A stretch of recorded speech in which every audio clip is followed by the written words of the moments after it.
잠언 27장 21절을 같이 보시겠습니다. 도가니로 은을, 풀무로 금을, 칭찬으로 사람을 단련하느니라. 아멘. 미국의 역사 그리고 정치를 논할 때 결코 빠질 수 없는 인물이 있다면 에이브라함 링컨 대통령 우리가 아마 뽑을 수 있을 겁니다. 링컨 대통령 1865년 4월 14일 날 링컨이 부인과 함께 워싱턴 DC에 있는 포드 극장이라는 곳에서 공연을 보고 있었어요. 대통령에 재선된 지 한 달 정도 됐을 때였습니다. 공연을 보고 있던 링컨 대통령 뒤로 저격범이었던 존 윌크스 부스라는 사람이 다가왔습니다. 그리고 링컨 대통령의 왼쪽 귀 뒷부분을 향해서 총을 쐈어요.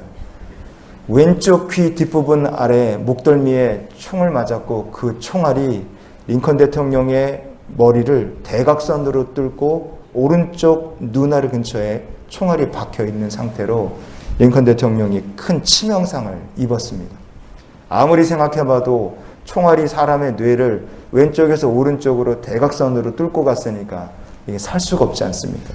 결국 그 다음 날인 1865년 4월 15일 날 미국 정부는 공식적으로 링컨 대통령의 사망을 발표합니다. 링컨 대통령이 그렇게 안타깝게 죽었어요. 제가 말씀드리고 싶은 것은 그렇게 대통령이 죽으면서요. 시신을 수습하는 과정에서 사람들이 봤는데 뭘 도대체 링컨 대통령이 가지고 댕겼는가. 그가 죽기 전에 몸에 지니고 있었던 물건들이 나왔는데 손수건이 있었고요. 안경을 넣는 안경집이 있었고 작은 주머니 칼이 있었습니다. 5달러가 들어가 있는 지갑이 있었고요. 그리고 뭐가 있었느냐. 그를 칭찬하는 기사를 적은 신문 조각이 여러 번 읽은 것으로 보이는 신문 조각이 링컨 대통령의 유품으로 발견이 됐어요. 노예 해방을 위해서 평생을 싸운 사람입니다. 심지어 링컨 대통령 임기 중에 남과 북이 전쟁을 했어요. 사람이 어마어마하게 죽었습니다. 얼마나 비난받고 얼마나 노예 해방한다는 그 하나 때문에 싸우는 그 삶이 고독했겠어요. 그런 링컨의 품 안에 여러 번을 읽어본 것으로 추정되는 신문기사가 꼬깃꼬깃한 채로 발견이 된 겁니다.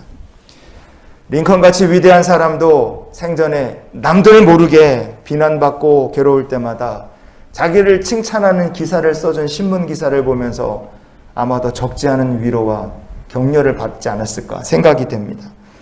성도 여러분, 아무리 위대한 사람이라 할지라도 뭐가 필요하냐? 칭찬과 위로와 격려가 필요합니다.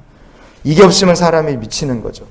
오늘 본문 잠언에 보시면 도가니로 은을, 풀무로 금을, 칭찬으로 사람을 단련하느니라 그랬어요. 그러면 도가니와 풀무로 은과 금을 뜨겁게 달구는 건 뭘 없애기 위해서 하는 겁니까?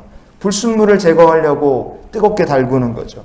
그러면 사람의 심령에 내 마음을 병들게 하고 우리 심령을 아프게 만드는 심령의 불순물은 뭘로 제거하겠습니까?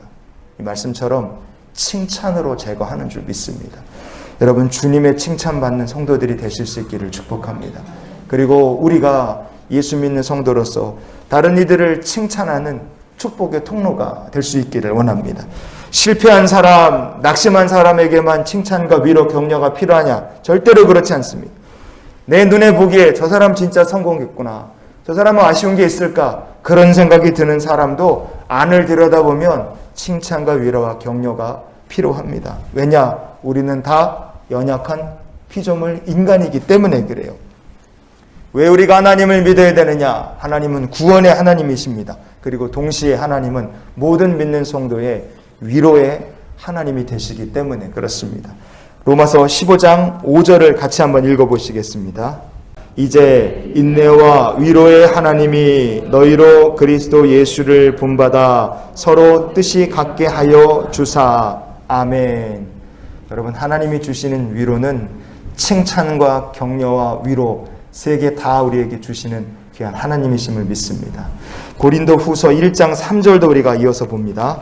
찬송하리로다. 그는 우리 주 예수 그리스도의 하나님이시요 자비의 아버지시요 모든 위로의 하나님이시며. 아멘. 성도의 삶에 네 가지가 있다면 고난이 있고 위로가 있고 구원이 있고 감사가 있는 줄 믿습니다.